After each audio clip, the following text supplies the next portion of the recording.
자, 이제는 이제 삼성그룹 인사를 넘어와서 또 우리 기고만장 기자실 준비된 코너 가야 되겠죠. 먼저는 이 선물시장, 최근 코스피 200 주요 선물시장에서 연말, 다음 주에도 동시만기일 아니겠습니까?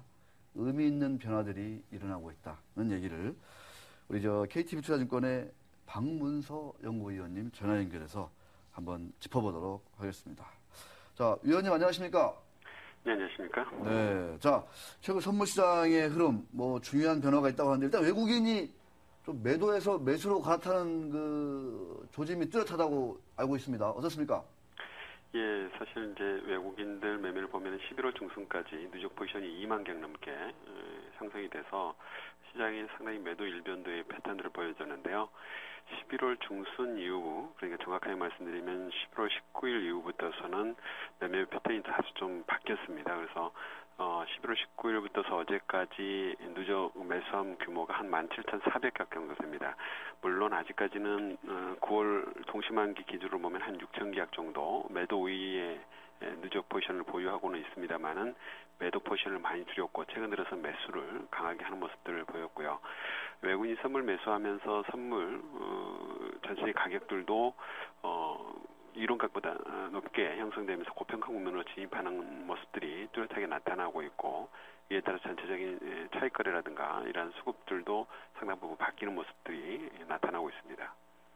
그렇습니다. 차익거래도 이제 매도에서 매수로 나타나고 있다. 이렇게 얘기를 말씀해 주셨습니다. 지금 선물 가격이 이론가 대비 좀 고평가 국면을 가고 있다. 그러면 이제 차익장고 청산 압력은 이제 낮다. 이렇게 볼 수 있을 것 같은데 다음 주 당장 그 동시만기일 어떻습니까? 그 수급을 좀 이렇게 전망을 분석을 해 주신다면요. 수급적인 부분을 보면 최근 상승에 상당한 기여를 하고 있는 게 이제 사실 차익거래 쪽 매수입니다. 네. 11월 12일 외국인 선물 매매는 11월 19일부터 시작이 됐습니다만은 차익거래 쪽의 매수는 국가 지자체가 다소 좀 베이시스가 낮을 때부터서 차익거래를 해왔기 때문에 11월 12일부터 어제까지 9천억 정도 매수를 했고요. 이 중에서 한 5,600억이 국가 지자체 쪽 물량이고 나머지가 이제 최근 외국인과 투신, 보험 쪽으로 매수가 확산되면서 전체적으로 매수처도 다양화되는 모습들을 보이고 있고요. 앞서 말씀하신 대로 선물이 고평가되고 시장 베이시스가 높게 형성되고 있기 때문에 차익 잔고가 사실 지금까지 10조 넘게 많이 쌓여 있는데 이 물량들이 당분간 청산되기 좀 어렵다 이렇게 보여지고요. 앞서 말씀드린 선물 고평가 부분들은 현재 12월물, 9월물뿐만 아니라 내년 3월물까지도 이런 가격보다 높게 형성이 되고 있습니다. 결국은 선물 가격이 미래 현물 가격의 기대값이라는 이런 부분들을 고려하면 선물 시장은 당분간은 시장이 다소 좀 불리시하게 진행될 것을 예고하고 있다 이렇게 보고 있고요. 스프레드 가격도 현재 이론 가격보다는 다소 좀 낮게 형성되고 있습니다만은 실질적인 금리인 콜금리를 적용해 보면 그리고 외국인들의 조달금리를 적용해 보면 스프레드 가격도 상당 부분 높게 형성되고 있어서 현재 보유하고 있는 현물 포지션이 선물로 전환될 가능성도 낮고 또 매수 차익과 연계된 선물 매도 포지션도 3월물로 무난하게 롤오버될 수 있는 환경들이 조성되고 있어서 돌아오는 12월 만기는 큰 부담 없는 가운데 일부 국가 지자체 쪽 차익 잔고가 만기 근접해서 시장 베이시스가 불안정해지는 흐름 속에서 일부 청산이 될 것으로 예상이 되고요. 또 하나 특징적인 부분들은 최근 이러한 차익 매도가 일시적으로 나올 경우에 외국인을 중심으로 비차익 매수가 그대로 받아내고 있어서 프로그램 내에서도 차익 쪽 매도를 비차익 받는 수급 선순환이 진행되고 있다는 부분에서 전체적인 수급 부담은 상당 부분 많이 낮아져 있고 12월 만기 부담도 그 어느보다 좀 낮다 이렇게 판단이 됩니다. 네. 저 끝으로 지금 상당히 그러면 연말 어떤 선물시장 동향을 보면은 좀 상승 랠리가 좀 예상이 된다 이렇게 저는 이렇게 받아들이고 있는데 삼성전자가 오늘도 이제 강보합세인데 좀 현물시장 보면은 주도주가 삼성전자 외에는 좀 마땅히 없다 이런 생각도 들기도 하는데 예. 조금 전에 성과에 따라 인사도 발표됐지만 자 그러면 현물시장은 좀 삼성전자 주도로 갈 수 있는 건지 연말 좀 장세 좀 간략히 좀 짚어주시죠. 사실 이제 선물 시장만 놓고 보면 네.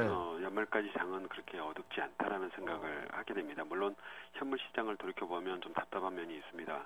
섹터별로 보면 실적이라는 이런 부분들이 내년 전망이 그렇게 썩 상반기에 밝지 않는 부분들이 있기 때문에 결국 이제 삼성전을 중심으로 IT 정도가 현재 비교적 전망이 밝습니다만은 연말까지의 어떤 차익거래라든가 프로그램 쪽 매매 부분들 그리고 선물 시장에서 나타나고 있는 가격에서 반영되고 있는 부분들을 고려하면 일단 12월 말까지는 최소한 현재의 반등 흐름이 지속될 수 있고 제 개인적으로 목표치는 265포인트 근처, 그러니까 코스피 기준으로는 2000선 근처까지도 충분히 가능성이 있다 이렇게 판단하고 있습니다. 그래서 선물 시장에서는 이번 주는 다소 좀 다음 주까지 그동안의 상승에 따른 다소 좀 기간 조정이 진행될 수 있습니다만은 연말까지 놓고 보면 265포인트를 향하여서 점차적으로 고점과 저점을 높여가는 흐름들을 예상을 하고 있습니다.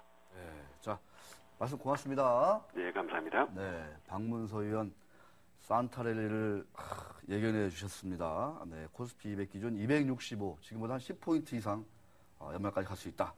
코스피 지수는 지금 1930인데 약 70포인트 정도 올라서 한 2000원까지는 연말에 한번 시도할 수 있지 않겠냐.